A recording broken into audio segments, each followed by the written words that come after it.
Dalam lindungan Allah, orang yang duduk dalam lindungan yang maha tinggi dan bermalam dalam naungan yang maha kuasa akan berkata kepada Tuhan, tempat perlindunganku dan kubu pertahananku, Allahku yang kupercayai.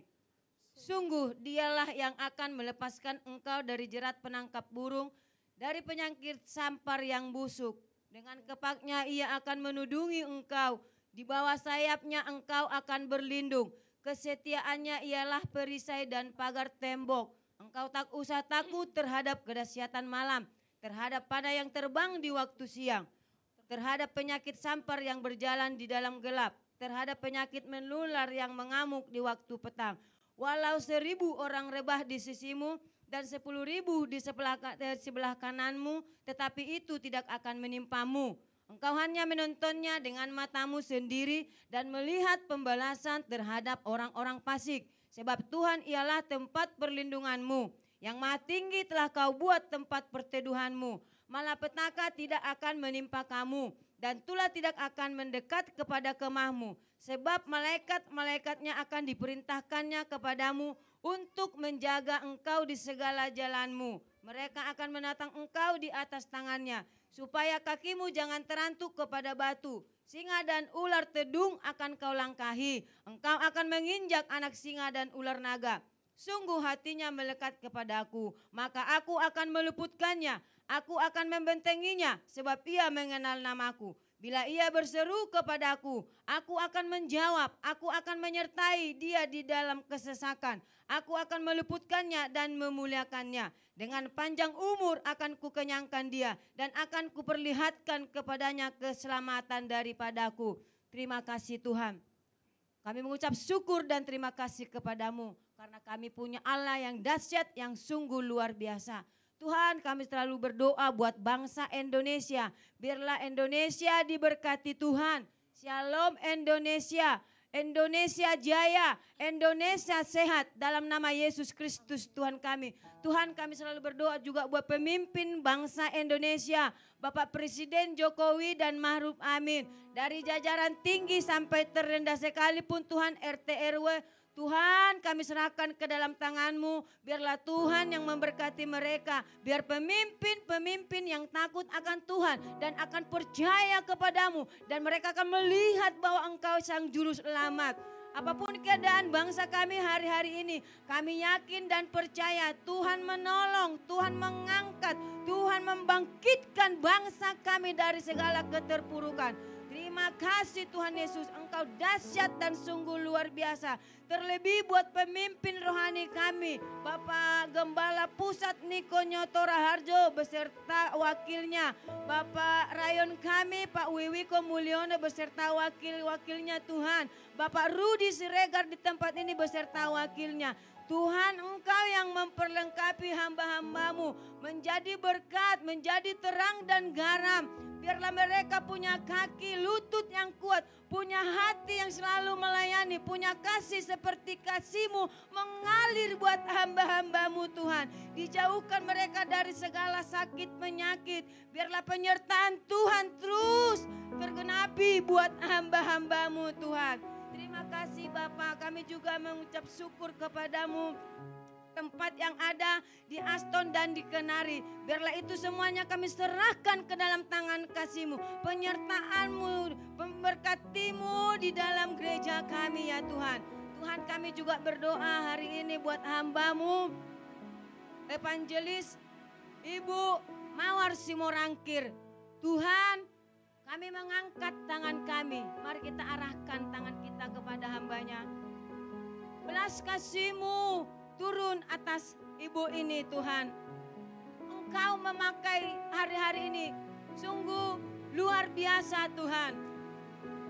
Jiwa-jiwa akan melihat di dalam pelayanannya ada sungguh luar biasa.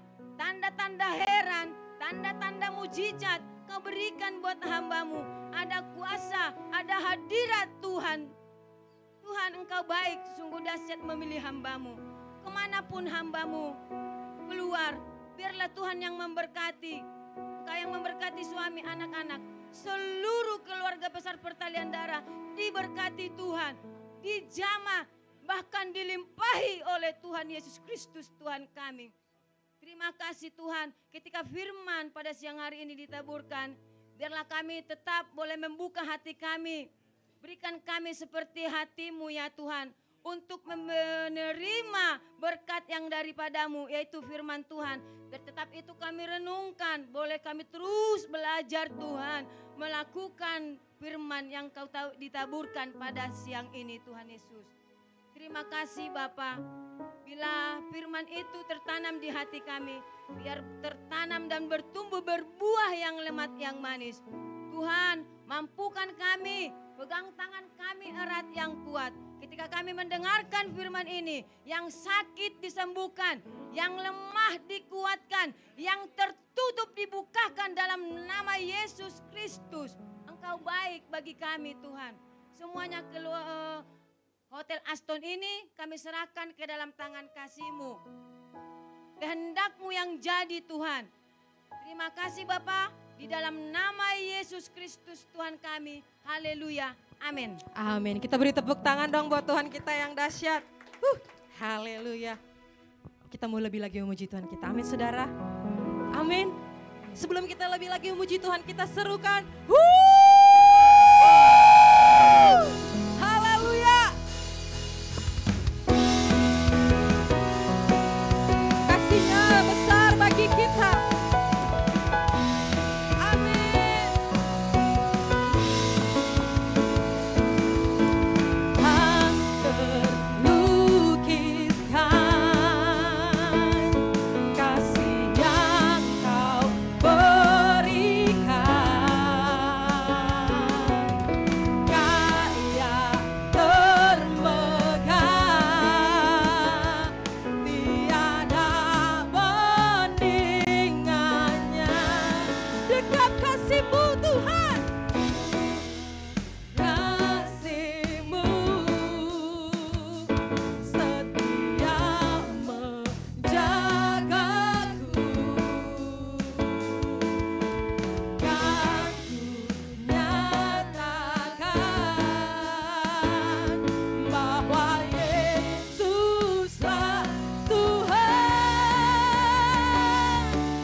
Sebab kasih-Nya memberkati kita lebih di atas segalanya. Haleluya.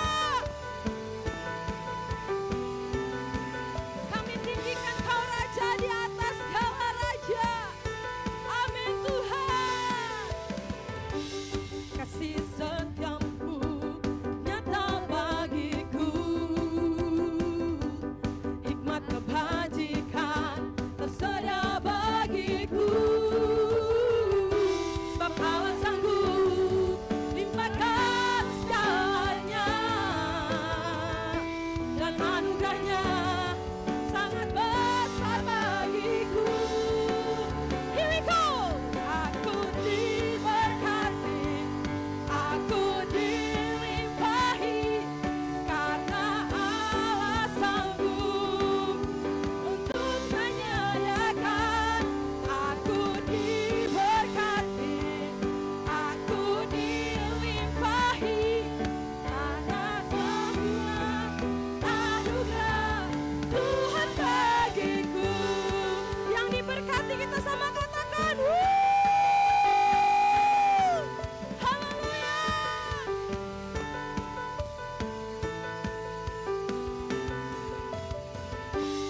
Kasih setiamu nyata bagiku,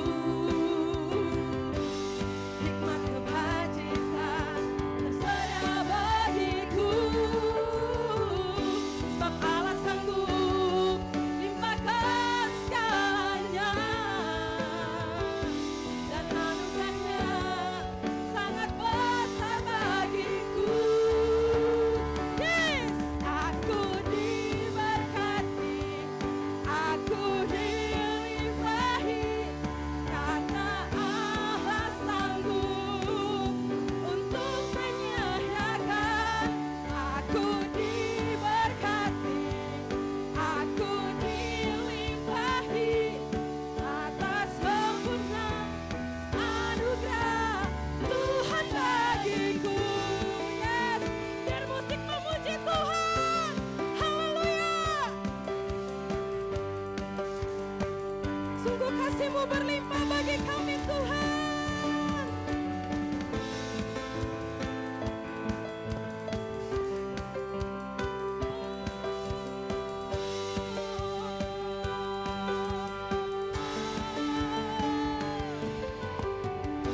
Sebab Allah sanggup limpahkan segalanya, dan anugerahnya sangat besar bagiku. Lebih lagi, sebab Allah sanggup limpahkan segalanya,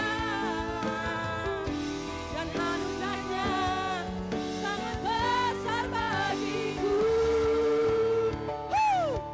Aku diberkati, aku dilimpahi, karena Allah sanggup untuk menyediakan. Yes, aku diberkati, aku dilimpahi, karena Allah sanggup untuk menyediakan. Aku diberkati, aku dilimpahi, atas sempurna anugerah Tuhan bagiku. Haleluya.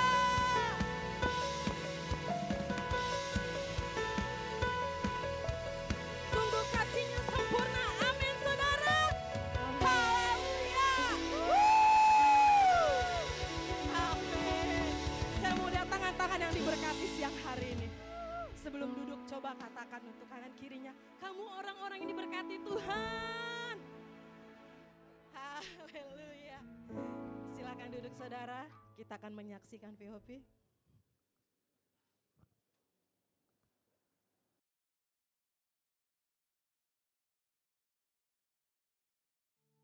Shalom saudara, Tuhan Yesus berfirman dalam Lukas 6 ayat 36, hendaklah kamu murah hati sama seperti Bapamu adalah murah hati.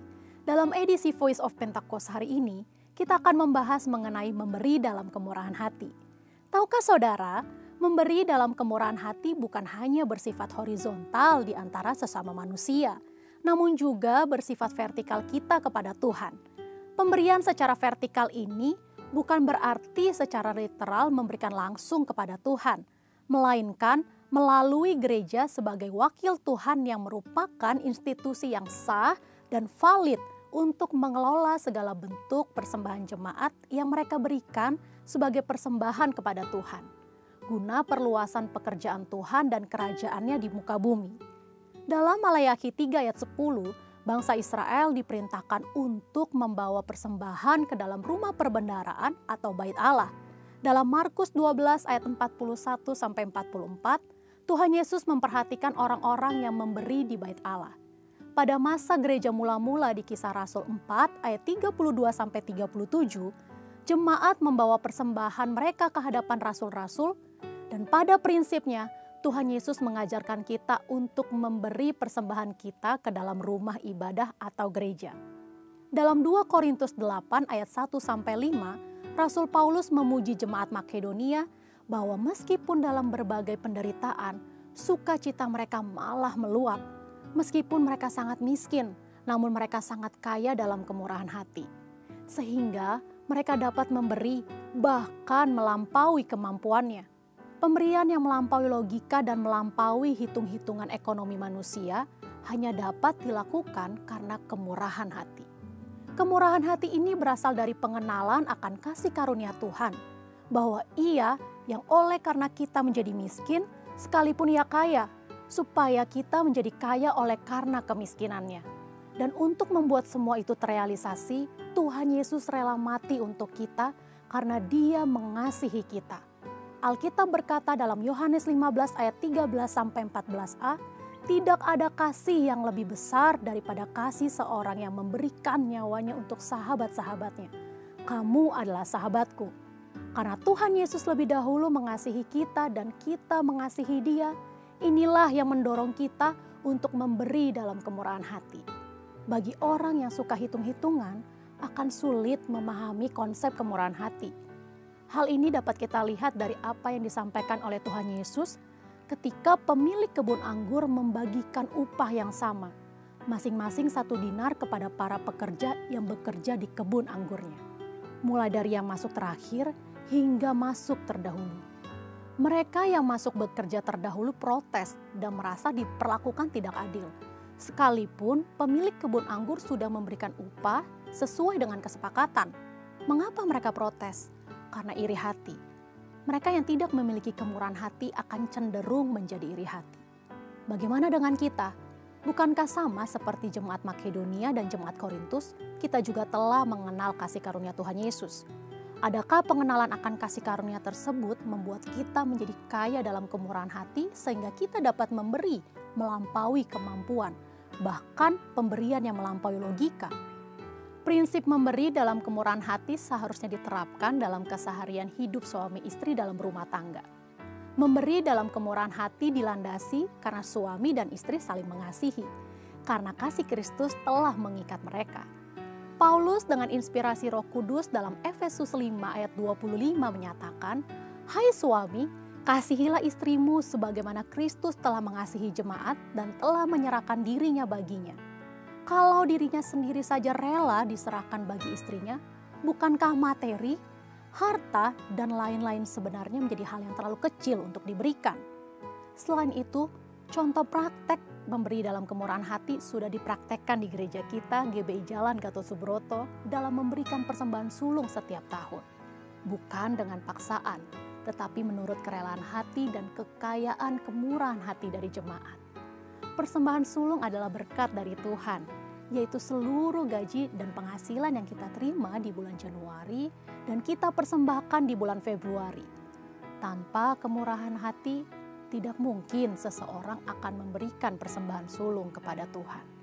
Sudah banyak kesaksian dari orang-orang yang memberikan persembahan sulung dari kemurahan hatinya, yang membuktikan pemeliharaan dan penyertaan Tuhan senantiasa ada. Bahkan mereka menerima berkat berkelimpahan. Kita percaya Tuhan memperhitungkan mereka yang taat melakukan firman-Nya. Memberikan persembahan sulung menjadikan kita pribadi-pribadi yang semakin diperkaya dalam kemurahan hati dan semakin merasakan kasih karunia Tuhan. Untuk penjelasan lebih lanjut dari tim teologi kami, saudara dapat scan QR Code yang tersedia. Selamat memberi dalam kemurahan hati dan Tuhan Yesus memberkati. Siapkan hati kita akan diberkati dalam kebenaran firman Tuhan. Kami siapkan hati kami Bapa siang hari ini. Biarlah hati kami ini bisa menjadi ladang yang ketika ditanamkan bibit Bapa, ladang itu akan menghasilkan buah yang manis dan bisa menjadi berkat dan dampak bagi sekitar kami. Terima kasih Tuhan, kami mau sambut firman-Mu siang hari ini.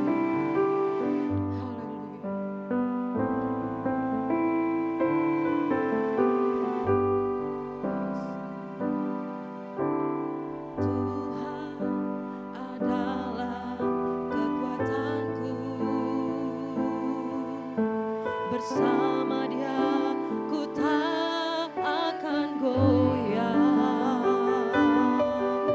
ku kan terbang tinggi bagai Raja Wali, melakukan perbuatan yang besar. Ku kan terbang tinggi bagai Raja Wali dan melayang tinggi dalam kemuliaan-Nya. Biar bumi bergoncang dan badai menerpa, ku kan terbang tinggi bersama Dia.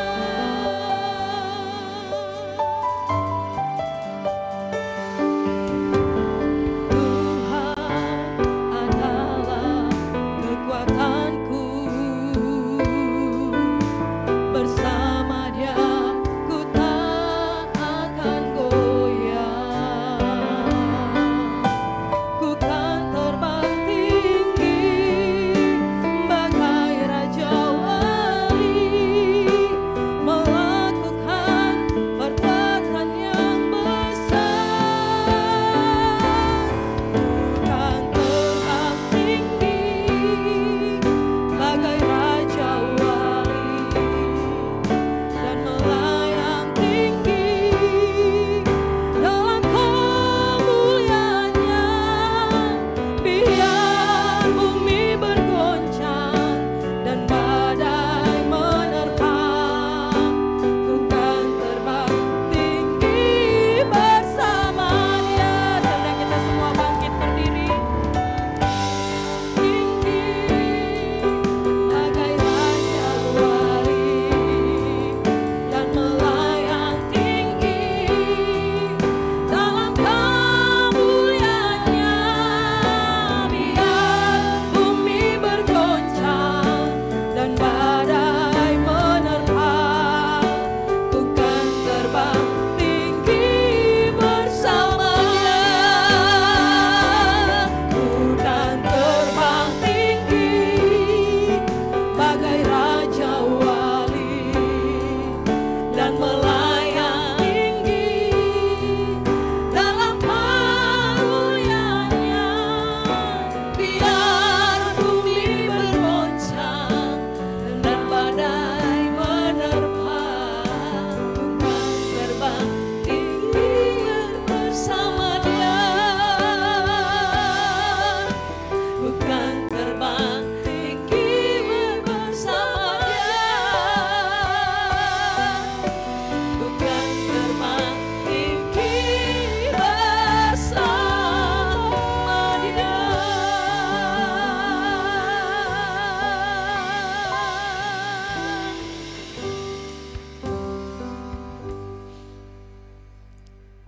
Terima kasih untuk Engkau terus mengepakkan tangan, membawa kami lebih tinggi.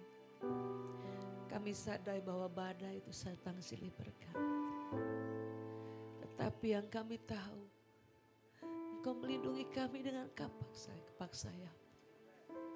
Dan Kau membawa kami membumbung semakin tinggi dengan kekuatan ilahi. Terima kasih untuk kasih yang besar, kasih yang terus diberikan bagi kami. Tiba saatnya kami mendengarkan isi hati. Berfirmanlah bagi kami, Raja kami, kekuatan kami, Tuhan kami. Kami siap mendengarkan firman di dalam nama Yesus. Amin. Silakan duduk. Shalom. Puji nama Tuhan. Kita akan mendengarkan kebenaran firman Tuhan pada siang hari ini yang tertulis di dalam Rut 1 ayat 1 sampai 12. Ini cukup panjang. Kita akan membaca berbalas-balasan, saya ayat 1, saudara ayat 2, dan kita akan bergantian. Dan terakhir kita ayat di 22 sampai 22 ayatnya. Kita akan sama-sama. Ini ayat yang panjang tetapi kita simak isi dari pembacaan firman Tuhan kita. Supaya kita mengerti ya arahnya kemana.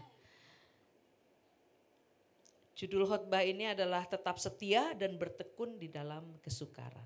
Pada zaman para hakim memerintah, ada kelaparan di tanah Israel. Lalu pergilah seorang dari Betlehem Yehuda beserta istrinya dan kedua anaknya laki-laki di daerah Moab untuk menetap di sana sebagai orang asing.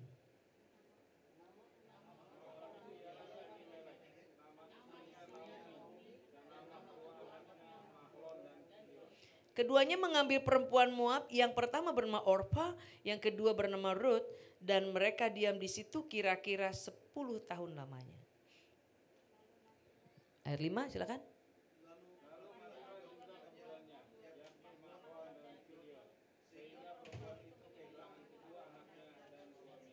Kemudian berkemaslah ia dengan kedua menantunya dan ia pulang dari daerah Moab. Sebab di daerah Moab ia mendengar bahwa Tuhan telah memperhatikan umatnya dan memberikan makanan kepada mereka.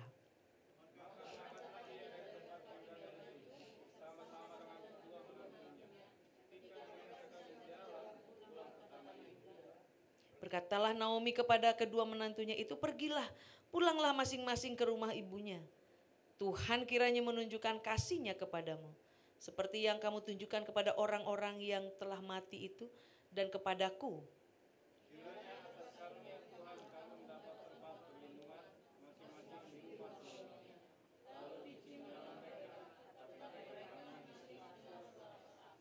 Dan berkata kepadanya, kami ikut dengan engkau pulang kepada bangsamu.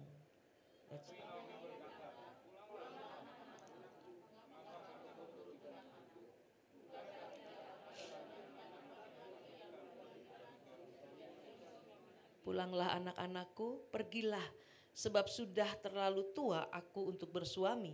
Seandainya pikirku ada harapan bagiku dan sekalipun malam ini aku bersuami, bahkan sekalipun aku masih melahirkan anak laki-laki,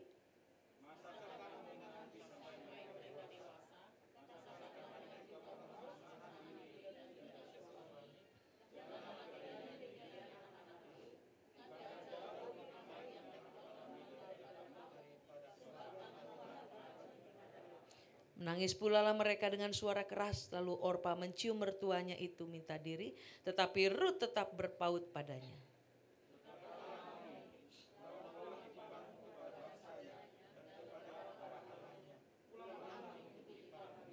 Tetapi kata Rut, janganlah desak aku meninggalkan engkau dan pulang dengan tidak mengikuti engkau. Sebab kemana engkau pergi, ke situ jugalah aku pergi. Dan di mana engkau bermalam, di situ jugalah aku bermalam. Bangsamulah bangsaku dan Allahmulah Allahku.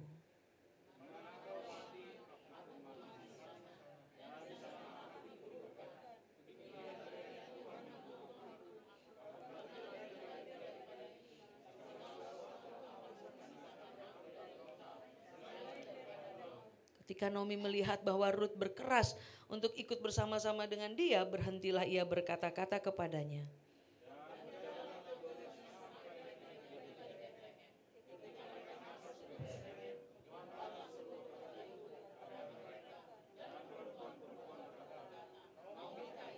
Tetapi ia berkata kepada mereka, janganlah sebutkan aku Naomi, sebutkanlah aku Mara, sebab yang Maha Kuasa telah melakukan banyak yang pahit kepadaku.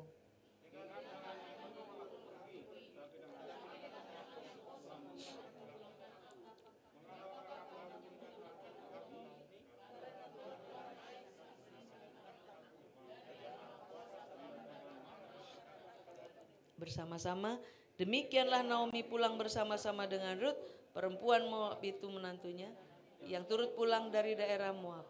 Dan sampailah mereka ke Bethlehem pada permulaan musim menuai jelai. Terima kasih. Puji Tuhan, saudara terkasih, ini adalah satu kisah di mana bangsa Israel dulu mengalami satu kelaparan ya. Satu musibah. Jadi ada satu keluarga namanya Elimelek membawa istri dan anak-anaknya keluar dari Mesir karena takut kelaparan. Sehingga dia mencari nasib gitu. Mencari upaya supaya bisa survive, bertahan hidup ke negeri yang bernama negeri Moab.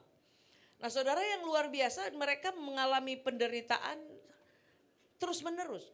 Bukan hanya kelaparan di Israel, tetapi juga ketika ada di negeri Moab, anak-anaknya itu meninggal. Ya. Jadi dua anaknya memang anak-anak yang mengalami cacat sebetulnya. Jadi ada cerita bahwa kemungkinan anak-anak ini mengalami kelainan gitu di dalam tubuhnya. Nah tetapi ternyata anak-anak ini menikah dengan dua orang Moab. Yang satu Orpa dan Rut. Nah Moab itu satu negeri yang tidak menyembah Allah, tidak menyembah Yahweh. Sama seperti tadi saya berkhotbah tentang orang Majus yang tidak menyembah Yahweh. Nah orang Moab itu orang yang betul-betul bagi orang Israel itu orang yang sangat nggak masuk hitungan. Dan dianggap orang yang dia dari satu keturunan yang hasil insek. Pernikahan antara bapak dan anak atau bapak dengan mantu gitu ya. Iya, jadi itu terlarang gitu. Tidak diperbolehkan. Nah lahirlah negeri Moab ini. Karena melahirkan si Moab dan menjadi suku Moab. Dan Rut dan Orpa itu adalah masyarakat di situ. Saudara orang Israel ini kayak orang Batak ya. Jadi kita akan tahu kita ini turunan siapa. Saya si Morangkir nomor 16. Ya. Jadi kalau saya kenalan dengan si Morangkir nomor 13, maka saya akan berkata, halo Opung. Ya. Jadi itu luar biasa. Jadi orang Israel itu sampai keturunan dari mana mereka berasal, itu ketahuan. Dan itu menjadi penting bagi Allah. Kenapa penting? Karena itu lahirnya silsilah Yesus itu saudara. Yang luar biasa. Elimelek mempunyai mantu dari orang-orang Moab. Orang-orang yang sederhana. Orang-orang yang gak diperhitungkan oleh bangsa Israel. Saudara tahu? Ternyata si Rut ini melahirkan siapa? Raja Daud. Keren gak saudara? Rut yang gak diperhitungkan, itulah Tuhan itu luar biasa.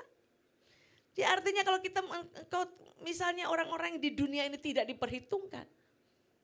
Gak usah cari-cari untuk diperhitungkan. Tuhan memperhitungkan kita. Amin. Di dunia itu penting banget perkenanan kita itu dari Allah, bukan dari manusia. Kalau hidup kita di depan Allah oke, maka kepada manusia juga oke. Artinya kepada manusia oke, bahwa kita bukan orang-orang yang harus menjilat. Harus show off. Harus ngangkat-ngangkat diri. Hari-hari ini kan banyak orang ngangkat-ngangkat diri. Tak seperti yang di TikTok katanya. Gak seperti yang di sosial media. Sekarang ini orang-orang itu selalu kamuflase. Gak ada tuh di YouTube itu di Facebook itu. Misalnya Bu Mawar lagi goreng ikan asin ya. Pakai daster. Saudara-saudara. Atau lagi nyuci gitu. Kebanyakan gimana?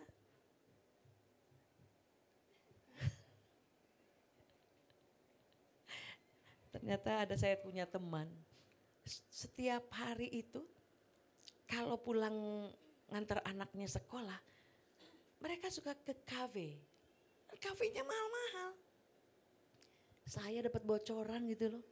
Saudara tahu nggak bahwa mereka tuh bawa kopi sendiri? Itu saya nggak habis pikir. Masa sih? Iyo Bu. Itu dorang pakai termos Bu biar masih panas. Jadi for apa ada di situ? For foto-foto katanya. Jadi datang ke sana kepentingannya cuma for foto. Upload ke Facebook, tapi bawa termos kecil.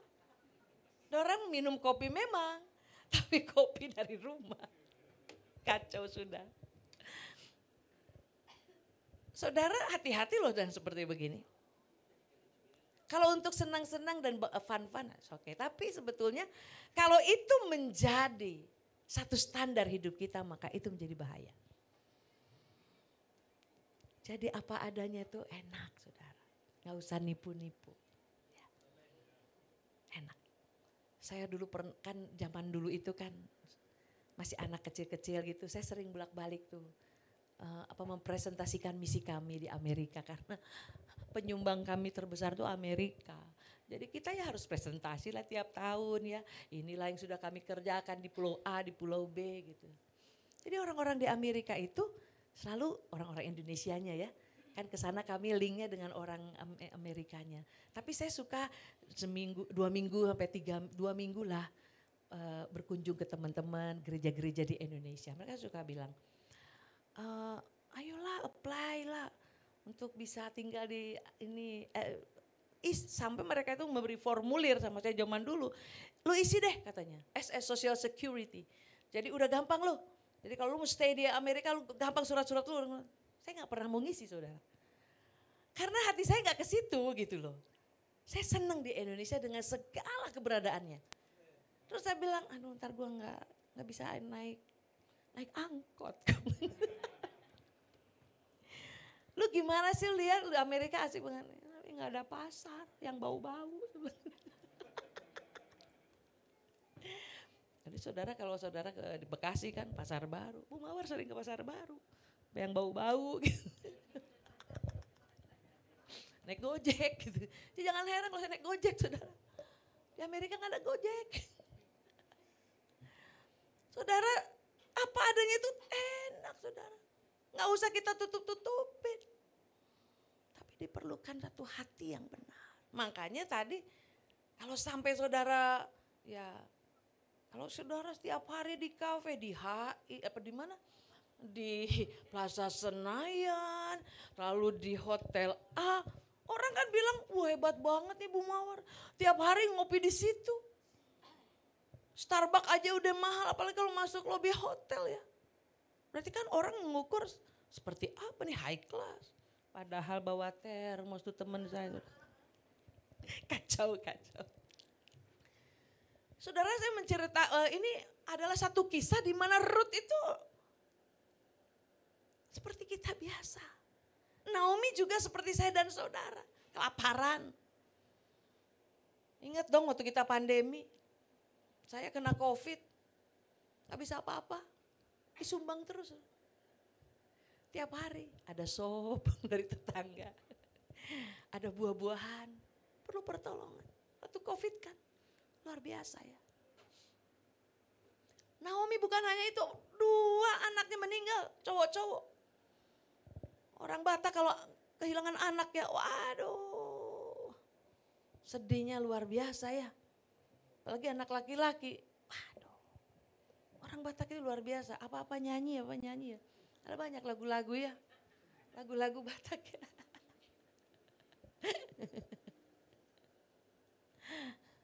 Anggur dogo warmi anak kuku songan bunga-bungai najui melomar parangin dengan di luar nadawi jalaikum.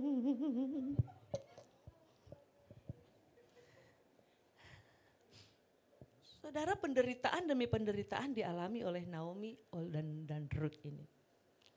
Tapi yang luar biasa adalah bahwa ternyata mereka adalah nenek moyangnya Raja Daud. Mereka nenek moyang Raja Daud.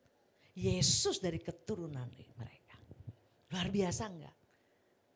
Kenapa Samuel harus mengangkat, menulis tentang Rut ini saudara? Karena untuk memperlihatkan bahwa inilah garis keturunan.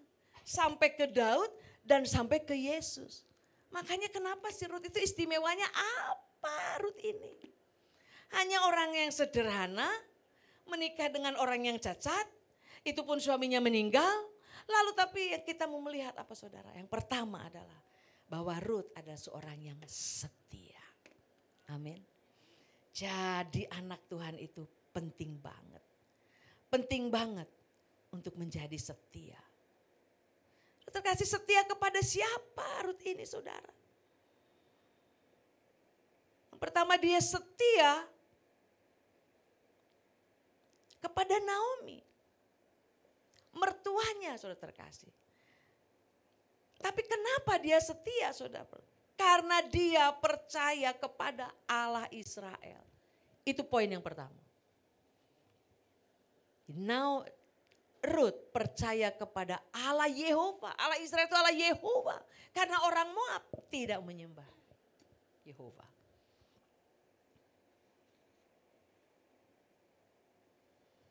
Tidak mudah bagi seorang Moab untuk percaya kepada Allah Israel. Karena mereka bertumbuh dari bangsa yang sama sekali tidak mengenal Allah. Bahkan bangsa Moab ini adalah bangsa yang sangat dibenci oleh Israel. Tapi Rut memutuskan untuk percaya kepada Allah Israel. Dan ketika dia percaya, saudara tahu? Allah memberikan hati apa kepada Rut? Hati yang setia. Amin. Tetapi yang pertama adalah saudara harus percaya kepada Allah, Yahweh, Allah Israel. Kepada Tuhan Yesus saat ini. Maka Yesus itu sendiri akan berikan hati bagi kita. Hati yang setia kepada orang-orang di sekitarnya. Nah kita melihat ternyata Rut ini setia kepada Naomi, mertuanya. Sudah terkasih dia dikatakan Allah mula menjadi Allahku. Di mana engkau dikubur, di situ aku dikubur. Sampai segitu. Zaman sekarang ada nggak mau gitu ke mertua? Mana? Jarang, saudara. Kalau perlu pergi jauh dari mertua. Kalau sampai ada orang zaman sekarang kayak Rut tuh jempol banget saudara. Luar biasa. Tapi sebetulnya seharusnya kita meniru seperti Rut ya. Seharusnya. Jangan saudara menyembah terus. Tapi galak sama mertua. Saudara kalau menyembah itu udah kayak sakau. Wah, haleluya. Oh, kenapa dibilang sakau? Saya pernah ke Surabaya, diundang di kompleks Doli. Dulu Doli belum berubah, masih tempat ini prostitusi ya, gitu ya. Situ ada gereja GPDI, saya disuruh khotbah di situ toh. Lagi menyembah, hamba Tuhan yang undang saya berbisik, Bu Muar jangan kaget ya, kau nanti banyak yang sakau. Saya sakau apa? Taunya menyembah mereka itu, mungkin karena di tempat prostitusi ya kali. Mereka entah gimana, ini tuh menyembah sakau, saya pikir. Saudara, apakah cara penyembahanmu itu menentukan? Saya bilang tidak. Yang menentukan adalah sikap hati dan pikiran yang diubahkan. Karena ada banyak orang nyembah-nyembah ke gereja sampai tiap hari, buset.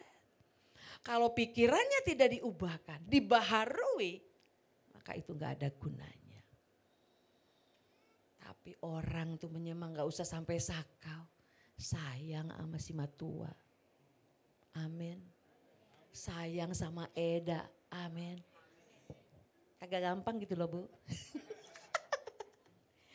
Wah itu cerita panjang kalau sampai bisa kita menerima Eda kita apa adanya. Entah kenapa lah para Eda-Eda ini. Modelnya kayak ngono ya. Si Eda ini. Saya punya Eda banyak saudara. Waduh. Dan luar biasa orang-orangnya. untuk saya bisa bersahabat terus berjalan dengan Eda, saya tidak mudah. Tidak mudah. Tapi di situ saya belajar menangis. Menghancurkan ego saya. Saya ngomong di depan Eda saya. Bahwa karena mereka anak Tuhan juga. Saya juga anak Tuhan. Jadi artinya apa? Jangan ada dusta di antara kita. Sesama anak Tuhan harus saling terbuka. Jadi orang Kristen itu enggak cuma nyanyi-nyanyi dan hello-hello, shalom-shalom ya. Tapi orang Kristen itu harus napa ke bumi. Hari lepas hari kau diubahkan untuk Kristus. Saya pernah menangis. Bagaimana pandangan saya untuk bisa mengasihi Eda saya. Bagaimana Tuhan supaya aku betul-betul punya hati. Dan itu tidak mudah. Kalau perjalanannya mulus-mulus aja sih it's okay ya. Tapi ketika tidak mulus, ketika ada sesuatu konflik yang tidak mudah, wow. Siapa yang egonya lebih tinggi? Siapa yang pertama menghancurkan egonya? Waduh, urusannya dengan siapa? Urusannya dengan Tuhan. Dan ketika itu terjadi saudara, kami pernah mengalami, nangis saya. Apalagi kita hula-hula ya. Orang Batak itu gak sembarang mah hula-hula. Derajat. Saya hula-hula ya macam-macam ya Boru ya. Waduh. Boru harus sama hula-hula ya. Saya pengganti mama kalian. Hula-hula kok judes banget ya. Tapi ketika hati kita diubahkan oleh Tuhan. Cara pandang kita kepada mereka adalah cara pandang Allah. Cara pandang yang mengasihi. Cara pandang yang memaklumi. Saya pernah Tuhan tuh bicara mawar, ngemonglah mawar, ngemong. Kalau ngomong sama orang yang ngasih duit terus sih enak. Baik terus. Tapi ketika sesuatu terjadi, emang kita bisa ngomong? Secara manusia nggak bisa. Tapi Yesus itu. Ruth itu adalah nilai-nilai yang luar biasa. Naomi ini baperan saudara. Jangan panggil aku Naomi, kata si Naomi. Panggil aku Mara, Marotonnya pahit. Karena Tuhan sudah mengacungkan tangannya kepadaku. Karena artinya apa? Naomi itu sebetulnya hidupnya pahit. Karena dia bilang Mara, dia bilang ya gue pahit hidup gue. Panggil aku Mara. Kelaparan lah. Mati suaminya, mati anaknya. Dan harus dengan mantu. Nggak diterangin aja di Alkitab. Tapi secara logika, nggak mungkin Naomi itu orang yang manis-manis. Pasti kata-katanya nusuk-nusuk. Seorang Ruth bisa mendampingi orang yang kepahitan, itu tidak mudah. Orang sekarang zaman bilang toksik. Hidup dengan orang toksik. Yesus itu, Allah Yehova itu, Elohim itu memberi gambaran seorang Ruth yang bisa bertahan dengan orang toksik saudara. Dan dia setia sama Naomi. Ketika Ruth sampai di Israel, mereka akan pulang ke Israel ya. Karena Israel katanya sudah bangkit lagi. Dia harus bekerja, dia bekerja untuk Ruth. Dia bukan bekerja untuk dirinya sendiri. Zaman now mana mau. Inang mulak mau tuh huta. Kalau jauh gitu kan. Pernah kau Inang capek lah aku ngurusin kawin. Tapi tidak. Digandengnya terus si Naomi ini. Diam kau Inang. Istirahatlah Inang ya. Akulah yang cari kerja. Dia bekerja. Di satu ladang besar, Boas. Jadi apa? Bukan jadi pegawai ternyata. Dia cuma rempah-rempahnya doang. Lalu kenalanlah si Ruth itu dengan para pegawai di situ.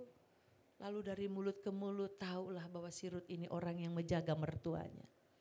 Orang yang menjaga si matuanya saudara. Dari mulut ke mulut. Lalu didengarlah sama bos itu satu, namanya Boas memang. Mungkin bos itu dari Boas kali ya. Bos.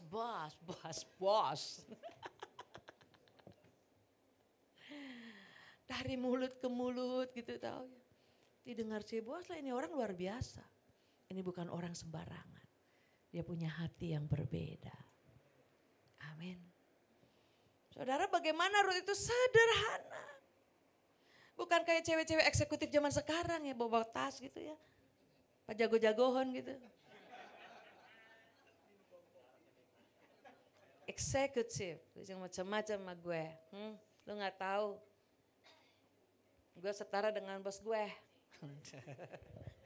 Lu berapa gajinya lah.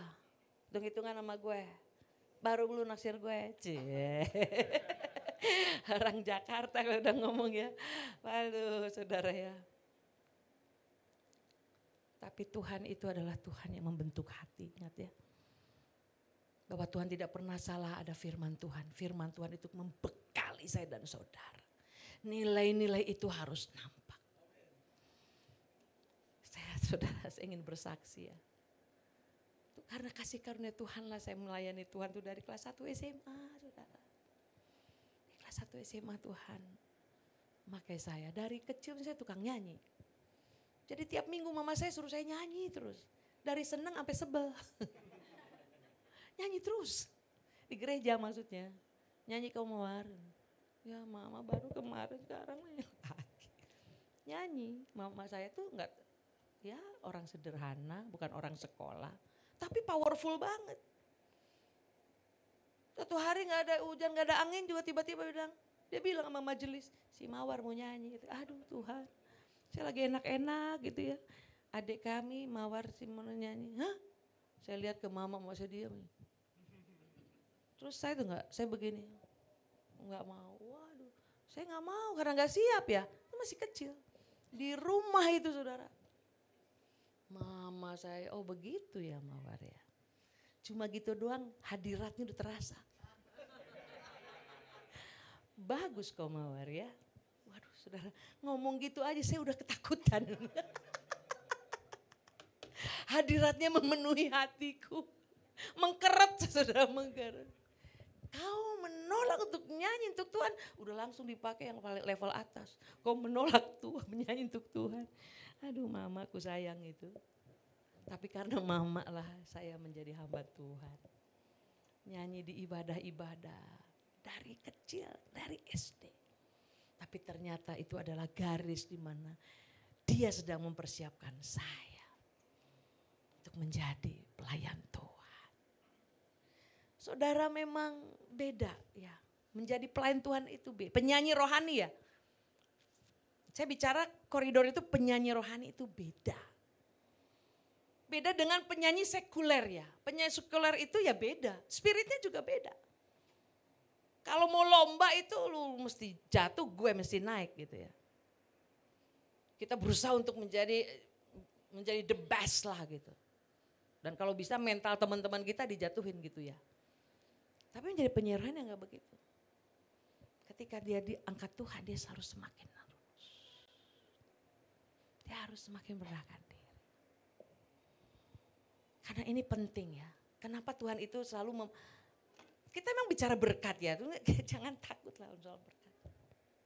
Tuhan pasti berkati kita. Asal lu rajin. Ada orang doa-doa. Bikin surat ya. Dulu saya bersih satu gereja. Doanya itu pakai surat. Dan siapa mau didoakan silakan kertas-kertas doa dimasukkan. Tulisannya salah satu dapat kerjaan. Tapi nggak pernah ngelamar kerja. Itu apa sih saudara? Dapat kerjaan, ada orang Batak bilang begini sama saya atau Ito nggak adil Tuhan itu sama aku. Ini baru datang dari kampung ya. Kenapa itu nggak adil? Sampai sekarang aku belum bekerja. Udah berapa bulan tuh di sini? 3 bulan. 3 bulan. Saya ingat banget itu saya ngomong di kos-kosan ya, saya lagi kos. Itu udah berapa kali itu melamar kerja? Sudah 5 kali, ya baru 5 kali. Baru 5 kali udah putus asa saudara. Terus udah gitu main menghukum-hukum Tuhan lagi. Tuhan tidak adil. Karena kalau lu rajin, tulis selama 1000 kali kalau perlu. Iya kan? Artinya effort kita juga menentukan. Effort kita menentukan. Bukan hanya doa-doa, nyembah-nyembah, kagak pernah ngelamar kerja. Nah saudara, ketika saya dibangun oleh Tuhan, ketika menjadi penyanyi rohani sudah terkasih. Yang satu yang Tuhan tarik hati saya adalah mengenal isi hati Tuhan. Tuhan itu Tuhan yang sederhana. Amin. Tuhan itu bukan Tuhan yang gaya-gayaan. Itu sebabnya ketika saya dan suami pernah masuk ke dalam lembah-lembah kekelaman, kami pernah ngalamin. Tadi Ibu Pendeta bilang panjang ceritanya Pak Gembala bekerja. Justru cerita panjang itu yang membuat kita mengenal Tuhan. Jadi saya dengan suami sudah mengenal Tuhan, tapi masuk lagi dalam lembah-lembah kekelaman. Artinya apa sih saudara? Semakin saya mengenal Tuhan itu siapa. Ternyata ketika saya yang menjadi penyanyi rohani, saya belum begitu mengenal Tuhan itu dengan jelas. Tetapi ketika saya ada di bawah seperti Ruth, seperti Naomi, kehilangan semuanya. I'm nothing, saya bukan siapa. Ketika saya katakan saya bukan siapa, saya tidak punya apa-apa, disitulah saya melihat Tuhan. Ada Tuhan yang luar biasa. Yang mengajarkan siapa dirinya. Nilai-nilai Tuhan itu seperti apa. Saudara, itu sebabnya jangan jadi orang Kristen yang cuma bisa nyanyi doang. Yang senang dengan ibadah yang menghanyutkan perasaan kita. Karena ada orang-orang cari tempat ibadah yang praise and worship-nya keren. Musiknya keren. Kok seneng kamu, asik, aku terjamah oleh Tuhan. Aku bisa menangis. Tapi pertanyaannya, apakah kamu menggali firman Tuhan? Nol saudara. Kalau kita hanya hidup karena menikmati hadirat Allah, puji-pujian tanpa menyelidiki firman. Nol saudara. Artinya apa? Konsep berpikirmu tidak dirubah. Seorang anak Tuhan itu seorang yang kepo. Kepo sama Yesus, amin. Bukan kepo sama tetangga. Atau kepo sama Bunda Korla. Ya Allah, ya Allah, ya Allah. Bunda Korla dilihatin terus. Seorang anak Tuhan itu seorang yang belajar nilai-nilai. Saudara Ruth itu seorang yang sederhana. Artinya kalau ketika kita biasa-biasa saja jangan takut. Dia biasa-biasa aja. Tapi dia luar biasa di tangan yang maha kuasa. Ketika dia bekerja di Boaz, dia hanya sebagai bukan eksekutif. She's not executive. Dia seorang apa? Pemulung tok. Tapi ternyata disitulah Allah terus menyelidiki hati si Ruth. Lalu dikirimlah Arjuna Wiwaha. Si Boaz ini. Bosnya melirik si Ruth, ini berbeda. Lalu ditanyalah, siapa kamu? Lalu dia cerita, lalu Boaz bilang, aku tahu siapa kamu. Artinya apa saudara? Si Boaz sudah menyelidiki. Dilihatlah Facebooknya, dilihat Instagramnya. Ya, ID-nya tuh udah ketahuan. Oh dia jago nih, keren nih. Dan akhirnya mereka menikah saudara. Artinya apa saudara? Seorang yang biasa kayak Cinderella. Cinderella upik abu gitu ya, upik abu menikah dengan seorang pangeran. Itulah Ruth dengan Boaz. Kalau kita menarik sejarahnya saudara, dari penderitaan demi penderitaan. Bukan siapa-siapa dan gak menjadi apa-apa. Tetapi dijadikan sesuatu oleh Tuhan. Bahkan bukan secara finansial diberkati, secara keturunan dia sangat diberkati. Karena dia adalah nenek dari King David, Raja Daud. Amin. Saudara, artinya apa? Mari kita mengerti benang merahnya apa saudara dari kisah ini. Bahwa saya dan saudara dibawa Tuhan untuk memiliki hati Tuhan. Hati yang setia. Pertama adalah hati yang percaya kepada Allah. Yang kedua adalah hati yang setia kepada orang-orang sekitar. Ketiga, orang yang setia kepada pekerjaannya. Ruth tidak pernah komplain. Dapat pekerjaan. Saudara, dalam pelayanan saya ingat dari dulu kalau dibilang capek banget. Saya pernah nyanyi dengan teman-teman ya. Dulu kan ada namanya Solido Record dulu. Ada penyanyi rohani Lydia Nur Said. Lalu siapalah banyak ya. Lalu Bang Junaidi Salat almarhum ya. Dulu zaman-zaman saya tuh penyanyinya mereka itu. Jericho Vocal Group. Jadi kita kalau ke satu daerah kita dipecah tuh ke gereja-gereja. Itu saya bisa ibadah 5 kali. Pulang dari ibadah itu langsung ambruk. Saya nangis, capek Tuhan. Maksudnya bukan kecewa tapi capek sekali gitu ya. Tapi besoknya disegarkan. Tapi itu kan cuma menyanyi ya. Apa sih? Sekarang kami ini setiap pagi, minggu pagi itu harus ke Cibinong, saudara. Di Cibinong itu jemaat perintisan kami sederhana orangnya.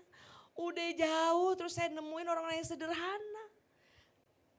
Tukang cuci, lalu apa namanya? Suster, ya pembantu lah ya. Lalu supir, kuli-kuli. Kalau mereka baik-baik sih oke. Ini belagu-belagu. Karena ada orang-orang juga mereka itu orang-orang yang kepahitan gitu. Tapi yang mereka butuhkan adalah satu pengakuan dari saya dengan suami dan para pengurus gereja. Jadi kami merintis satu jemaat, yang jemaatnya memang di bawah. Jadi ada satu orang, dia orangnya ampun, baperan orangnya. Kalau udah menghakimi pendeta-pendeta nomor 1. Gereja ini bu, pendetanya, gereja ini buset nih orang. Kok bisa ya, usus-ususnya pendeta dikeluarin. Kepahitan.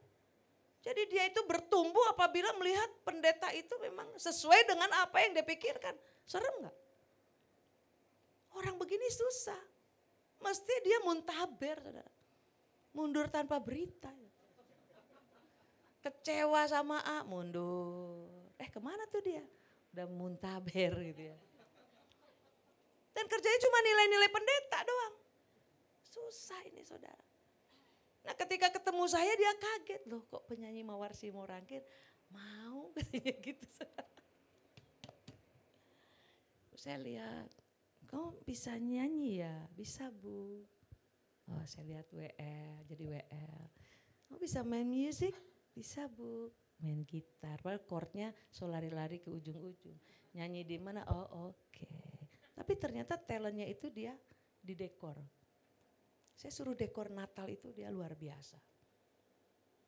Wah, tapi yang namanya dia baperan, rupanya dia cuma pengen perhatian ibu gembala saja, ada Pak Gembala. Di, udah makan di, belum? Capek ya di, iya. Lu nggak makan nih, gampang bu, udah lapar. Saya pergi ke mobil, saya bawa roti. Dia duduk aja, cuma pengen perhatian. Saya bawa roti, ini buat kamu, ganjel kita makan. Ibu capek-capek banget ngasih roti sama saya. Dalam hati saya, kan lo mau dalam hati saya. Capek deh. Jadi kami melayani orang model-model kayak begitu, baperan. Lalu kalau saya duduk di gereja itu, saya tuh, Tuhan, betapa berharganya orang ini di matamu Tuhan. Sampai kami yang jauh-jauh dari Bekasi harus datang ke situ. ngemong dia gitu, menjaga hati dia. Wow. Kalau ditanya capek enggak Bu? Bekasi Cibinong, Bo. Kalau macet, pulang-pulang tinggal shoot. Tapi tahu nggak saudara terkasih? Hati yang sukacita itu Tuhan berikan. Dan pikiran ke mereka tuh selalu ada. Itu semua karena apa? Karena Tuhan. Dibilang jemaatnya ada duitnya, kagak ada duitnya.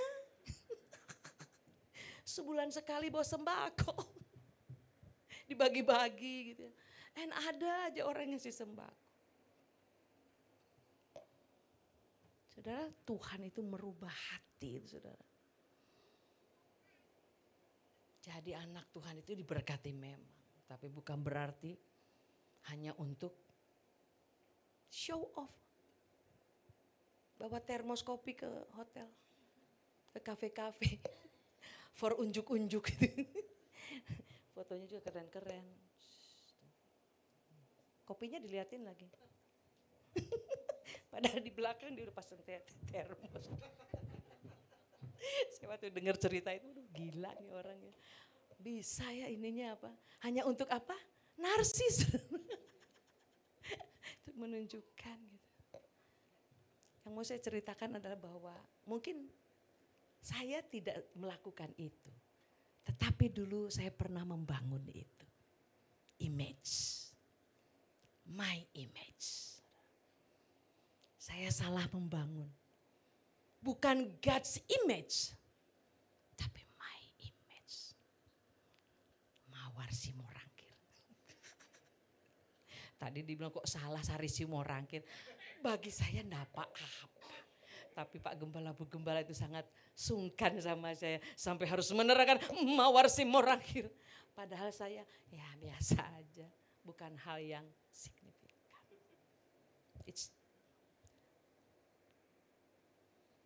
Jangan takut ya Pak. Karena yang Allah sudah menolong saya untuk membangun God's image. Bukan mawar image.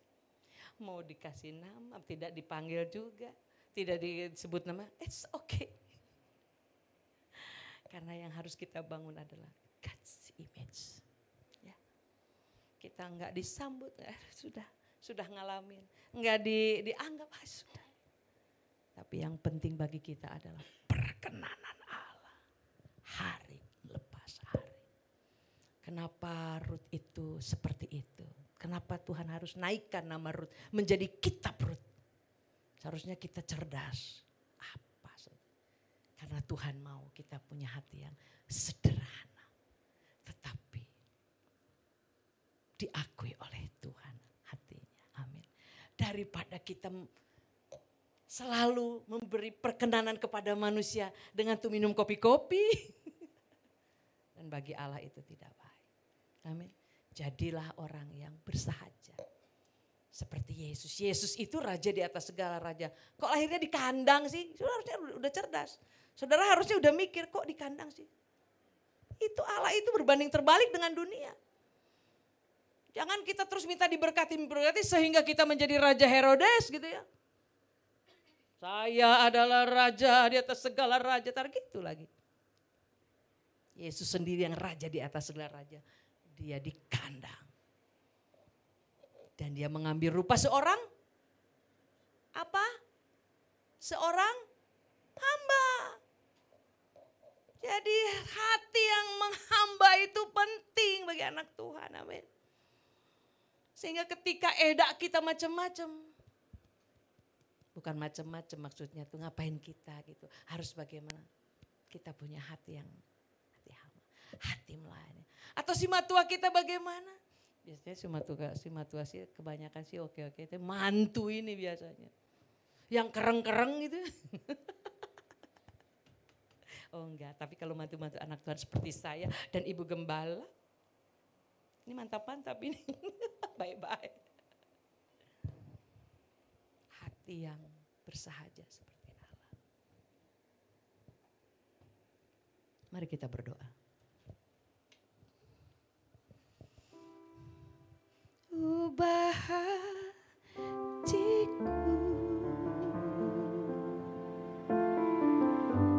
seputih salju, ubah hatiku seperti dirimu, ubah hatiku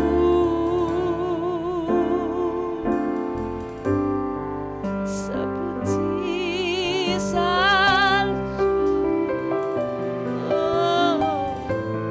ubah hatiku seperti dirimu.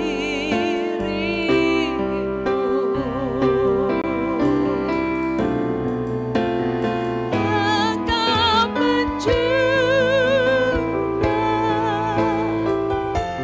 ku tanah liat,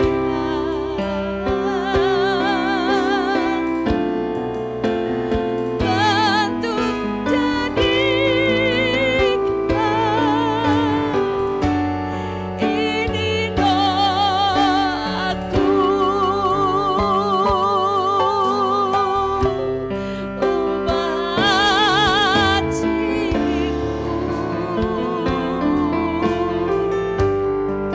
seputih salju,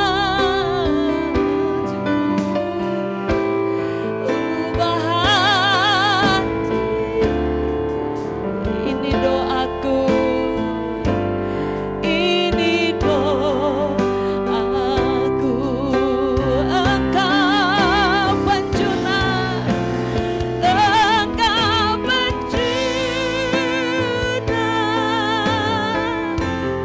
ku tanah liat,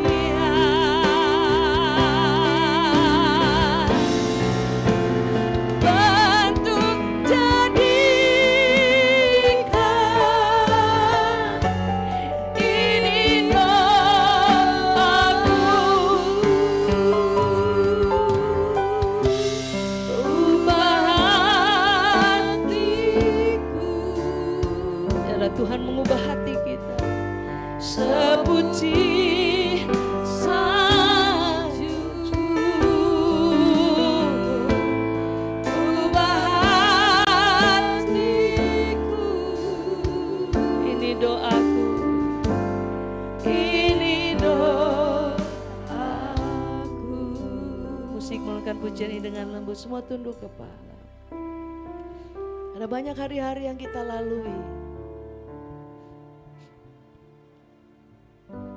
Ada banyak peristiwa yang kita lalui. Dan mungkin kita akan melalui banyak hal di tahun 2023. Mungkin ada pertanyaan besar yang ada di dalam pikiran kita, apa yang terjadi di tahun 2023. Ada banyak hal yang dikatakan sana sini. Percayalah bahwa kita ada di dalam rancangan Tuhan yang sempurna. Ruth ada di dalam rancangan Tuhan yang luar biasa. Jadilah seperti Ruth, percaya kepada Dia. Roh Tuhan memberikan hati yang setia kepada Dia. Dan Roh Tuhan memberikan hati yang mau dibentuk oleh Dia. Sehingga berkat-berkat Tuhan terbuka atas Dia. Walaupun masuk di dalam lembah-lembah kekelaman. Karena di dalamnya Allah sedang membentuk satu pribadi yang luar biasa. Bapak Ibu yang terkasih dalam Tuhan, siapkanlah hati kita. Siapkanlah hati kita untuk sesuatu yang besar di depan sana, bahwa Allah sedang create saya dan saudara, menciptakan saya dan saudara sesuai dengan rencananya. Dia adalah penjuna. Tangan dia adalah tangan yang luar biasa, membentuk pribadi-pribadi menjadi pribadi-pribadi Allah. Siang hari ini adakah engkau khawatir dalam hidupmu? Seolah-olah takut akan hari esok. Datang kepada Dia. Atau mungkin ada di antara kita yang sudah banyak tersakiti, terlukai dan bingung. Datang kepada Sang Penjuna. Dia sedang merendah hidup kita. Menjadi rut-rut yang indah. Dan kita akan melahirkan keturunan-keturunan ilahi yang luar biasa. Adakah engkau mau datang kepada Dia, angkat tanganmu. Ubah hatiku. Dia ada di tengah-tengah kita saat ini. Dia mendengarkan hati kita. Seputih salju. Ubah diriku seperti dirimu Yesus. Seperti dirimu. Katakan kepada Tuhan, ubah hatiku. Ubah hatiku. Yesus, kau melihat hati kami. Seputih salju. Seperti dirimu. Ubah hatiku. Seperti dirimu. Seperti dirimu. Engkau penjuna. Engkau penjuna. Kamilah tanah liat. Ku tanah liat.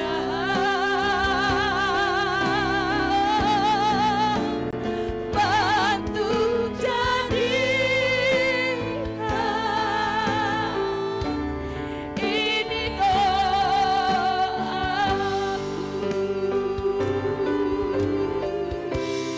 Ubah hatiku. Tuhan, kau melihat tangan-tangan yang terangkat. Seputih salju jamah kami Tuhan. Ubah hatiku.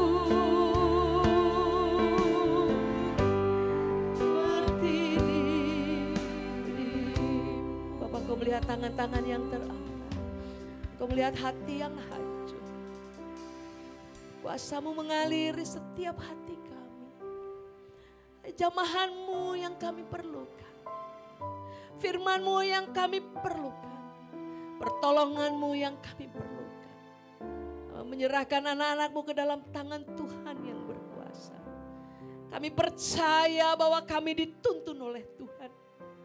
Kami percaya bahwa kami dibentuk oleh Tuhan. Menjadi pribadi-pribadi yang indah. Dan kami percaya penyertaan Tuhan.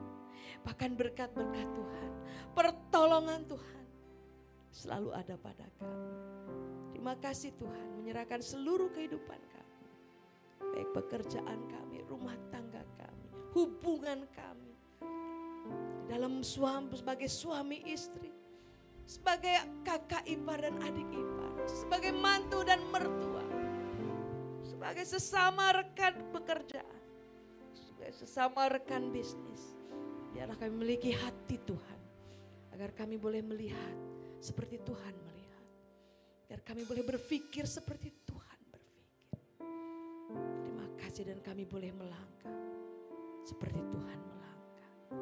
Terima kasih Tuhan. Di dalam nama Yesus kami berdoa, sama-sama kita katakan amin.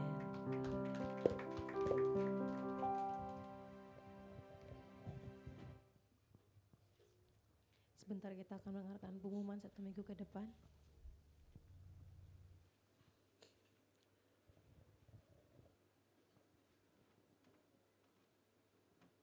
Shalom. Apakah kita diberkati oleh kebenaran firman Tuhan pada siang hari ini? Puji nama Tuhan. Saya mewakili gembala serta diaken dan jemaat GBI BKP Aston dan Ruko Kenari mengucapkan terima kasih banyak kepada hambanya Ibu Evangelis Mawarsi Morangkir. Semoga kiranya firman ini menguatkan bahkan memulihkan jemaat Tuhan di tempat ini, dan Tuhan Yesus memberkati pelayanan ibu dan dipakai Tuhan semakin luar biasa lagi. Ya. Dan yang kedua, saya mewakili jemaat untuk mengucapkan gongsi pacai bagi ibu-ibu bahkan teman-teman bapak-bapak yang merayakannya. Gongsi pacai. Tuhan Yesus memberkati. Ya, pengumuman seminggu ke depan. Hari Selasa ada 2 terobosan WBI pukul 11 online atau via Zoom. Hari Rabu Menara 2 pukul 19 online atau via Zoom. Info kul. Hari Kamis ada kul Eklesia 1 di VIP di rumah Ibu Rita Esther pukul 19. Hari Kamis ada kul Bible Cikarang online via Zoom pukul 19. Hari Jumat ada kul Daud di rumah Ibu Sitorurus pukul 19. Hari Jumat ada kul Yobel Glory di rumah Ibu Cindy pukul 19. Hari Jumat ada kul Eklesia 2 di Jeruk Raya pukul 18. Hari Sabtu ada doa fajar pukul 5 pagi online atau via Zoom. Yang perlu kita ingat kembali dan kita ingat-ingat terus bahwa hari Minggu tanggal 29 Januari 2023 ibadah kita masih di Ruko Kenari THB, ibadah hanya 1 kali pukul 14 sampai pukul 17.30 yang disertai dengan sekolah minggu. Ya, hari Minggu kita bukan di tempat ini, kita ada di Ruko Kenari di THB Taman Harapan Baru. Demikianlah pengumuman ini. Tuhan Yesus memberkati kita. Waktunya kita menabur. Mari kita bangkit berdiri. Mari kita berdoa. Bapa Surgawi, di dalam nama Tuhan Yesus Kristus, sungguh kami bersyukur di siang hari ini Tuhan, dalam segala kemurahan-Mu Tuhan, penyerta-Mu di dalam ibadah kami siang hari ini Tuhan Yesus. Tuhan Yesus, saatnya kami akan memberi yang terbaik bagi pekerjaan-Mu di tempat ini Tuhan. Dan kami angkat persembahan kami Tuhan di tangan kami Tuhan. Kuduskan, tahirkan ya Tuhan persembahan kami ini Tuhan, agar layak dipakai untuk memperlebar kerajaan-Mu di gereja kami GBI Aston, Ruko Kenari yang ada di THB Tuhan Yesus. Berkati tangan-tangan yang terangkat Tuhan, berkati berlipat-lipat kali ganda, baik berkati usaha pekerjaan mereka Tuhan. Terpujilah Tuhan, di dalam nama Tuhan Yesus Kristus kami berdoa, mengucap syukur haleluya. Amin.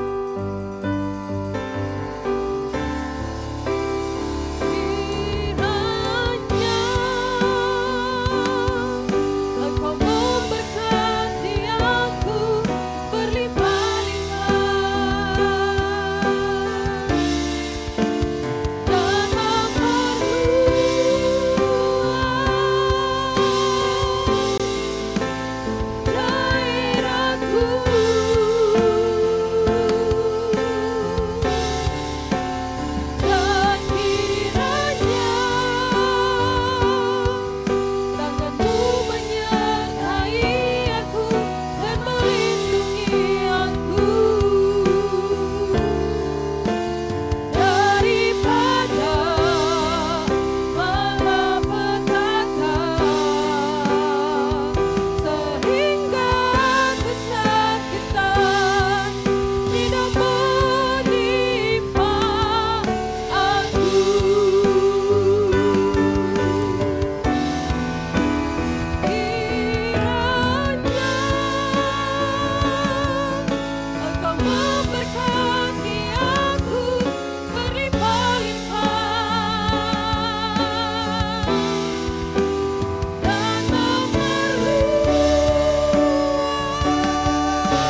kasih dan anugerah yang berlimpah-limpah dari Allah Bapa di dalam sorga, di dalam putranya yang tunggal Tuhan kita Yesus Kristus, persekutuan indah yang manis dengan Roh Kudus menyertai saudara mulai dari siang hari ini sampai Maranatha Yesus Kristus datang kali kedua menjemput kita nanawan dan meminta bersama dengan Dia hidup kekal selama-lamanya. Yang selalu percaya, mari sama-sama katakan amin.